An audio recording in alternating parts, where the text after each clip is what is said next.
تو عبداللہ بن مبارک فرماتے ہیں فرض حج کر لیا, نفل کرنے جا رہا تھا, 300 دینار پاس تھے, میں پہنچ گیا کوفے تک, وہاں سے جا کر کے کچھ سامان خریدنا تھا, احرام خریدنا تھا, ضرورت کی چیزیں, دوست بھی ساتھ تھے. کہتے ہیں یار میرے جلدی تھک گئے, خریداری کر کے وہ چلے گئے, میں شام تک رکا, بڑا تھک گیا تو سوچا اتنی لمبی چوڑی خریداری کی ہے تو جھیل تھی پاس, میں نے کہا وہاں جا کے ذرا ٹھنڈی ہوا لیتا ہوں. کہتے ہیں میں اس طرف گیا, رات کا اندھیرا تھا, مری ہوئی بھینس پڑی تھی, یہ کچھ 700-800 سال پہلے کی بات عرض کر رہا ہوں.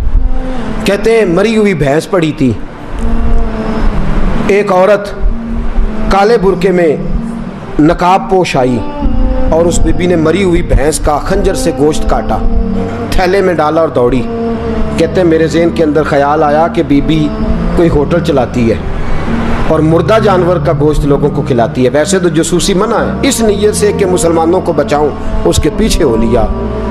کہتے ہیں وہ گلیاں گزرتی گزرتی کوفے کی تنگ گلی میں گئی, ایک بڑا سا دروازہ لکڑی کا, بڑا پھاٹک جو پرانے شہروں میں ہوتے. کہتے ہیں اس بڑے پھاٹک پر اس نے زور زور سے دستک دی, دونوں ہاتھوں سے دروازہ کھلا, وہ عورت اندر داخل ہوئی تو 3-4 بچیاں جھٹ سے اس کے گرد اکٹھی ہو گئیں. اماں کچھ لائی ہو؟ تو رونے لگی, کہنے لگی میں کچھ نہیں لا سکی. کہنے لگی یہ مردہ جانور کا گوشت ہے, اور حضور نے فرمایا جب مرنے لگو تو مردار کھا کے بھی جان بچا لو.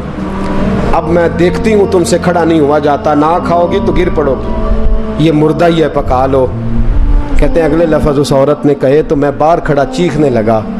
وہ کہنے لگی ہم سید زادیاں ہیں, صدقہ زکوٰۃ کھا نہیں سکتی, اور سب روگاں دا روگ محمد, جس دا نام غریبی, کنڈ ولا کے لنگ جاندے سب دوست یار قریبی سید ہیں, صدقہ زکوٰۃ یہ مردار کھا کے گزارا کرو. کہتے ہیں پھر اس عورت نے 4 بیٹیوں کو سینے سے لگایا, کہنے لگی تمہارا باپ زندہ ہوتا تو یہ دن نہ, سید بھی اور یتیم بھی اور مسکین بھی. پھر وہ روئیں. حضرت عبداللہ بن مبارک کہتے ہیں زور زور سے دروازے پہ دستک دی, بی بی باہر آئی, کون ہے؟ تو میں نے کہا میں عبداللہ بن مبارک ہوں, محدث ہوں, زمانہ مجھے جانتا ہے, میرے شاگردوں کی لسٹ بڑی لمبی ہے. کہنے لگی اچھا تو؟ کہنے لگا یہ 300 دینار ہیں, تو مہربانی کرے تو رکھ لے, چلے اپنا کام کریں ہم جانے ہمارا. کہتے میں نے زمین پہ گھٹنے ٹیک کے نا تو سید زادی کے آگے ہاتھ باندھ دیے. میں نے کہا میں نوکر ہوں, تم اولاد ہو, میں خادم ہوں, تم نسل ہو, مہربانی کرو, مہربانی میرے اوپر مہربانی, پیسے رکھ لو. کہتے ہیں میں نے وہ پیسے دیے, میں واپس لوٹا. یار کہنے لگے چل, میں نے کہا نہیں میں نے نہیں آج کرنا. کہنے لگے کوئی نیا پلاٹ لینے کا پروگرام بن گیا, کوئی نئی انویسٹمنٹ, لوگ تانے دیتے ہیں نا, پر جے کر یار دے نام دا ملے میڑا, ان چولی پا لئیے پنجے سٹیے نا, جے کر یار دے نام دی ملے سولی, جھوٹا جھوٹ لئیے پچھاٹیے نا. کہتے ہیں میں نے کہا یار جیسے تمہاری مرضی سمجھ لو, یہ میرا راز ہے, میں بتاتا نہیں. فرماتے ہیں لوگ حج کرنے چلے گئے, میں وطن آ گیا. 6 ماہ کے بعد قافلے لوٹے.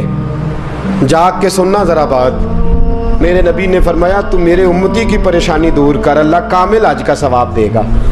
فرمایا میرے حبیب علیہ السلام کے امتی حضرت عبداللہ بن مبارک فرماتے میں آیا حج کر کے, حاجی آئے تو میں بڑی حسرت کے ساتھ, میں گھر میں روتا تھا, سوچتا تھا آج وہ مینا میں ہوں گے, آج وہ مزدلفہ عرفات میں ہوں گے, آج وہ لوگ جمرات کی رمی کر رہے ہوں گے. میں تڑپ کے سوچتا تھا آج در رسول کی حاضری دے رہے ہوں گے. کہتے میں روتا تھا. جب حاجی لوٹے 6 ماہ کے بعد تو حاضری دینے گیا, ملنے گیا, پہلا دروازہ کھولا حاجی صاحب نے. میں نے کہا مبارک ہو. کہتے ہیں میں نے مبارک دی, ذرا سنیے گا. کہتے ہیں وہ حاجی مجھے ڈانٹنے لگے, کہنے لگے چھوڑ یار, اتنا بڑا آدمی ہو کے تو غلط بات کرتا ہے. میں نے کہا کیا ہوا؟ کہنے لگے تو نے ہمیں کہا کہ جانا نہیں, اور پھر ہم مینا میں آوازیں دیتے رہے, تو بات ہی نہیں سنتا تھا. ہم آوازیں دیتے رہے ان اللہ علی کل شیء قدیر, آوازیں دیتے تھے, سنتا نہیں تھا.